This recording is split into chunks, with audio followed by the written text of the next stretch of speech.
Hi, today we're going to be talking about ancient memorization techniques.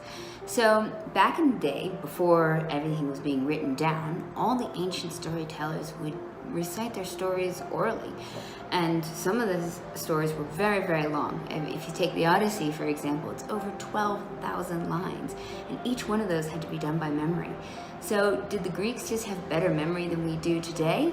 Well, probably not. What they did have was very important methods and techniques that enabled them to remember elaborate pieces of information.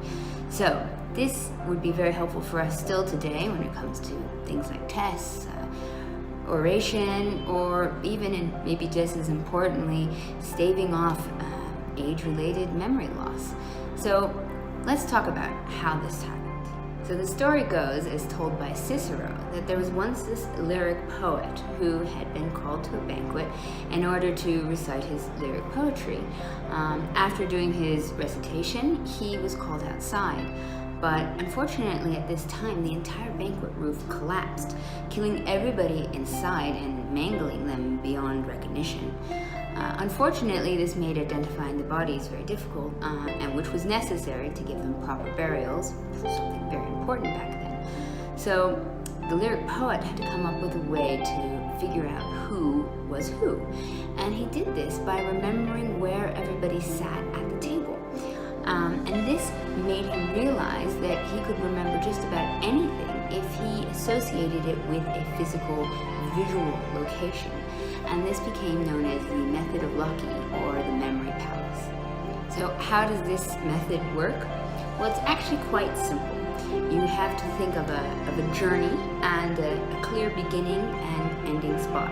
Now this can be in any physical location. It can be a house, it can be a city, it can be a street, anything that you know really, really well. But let's take, for an example, your house.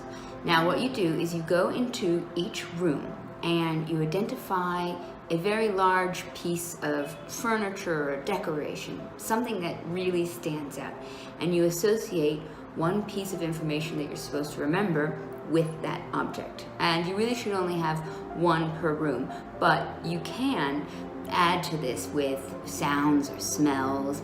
And so you go through each individual room and you assign something to remember.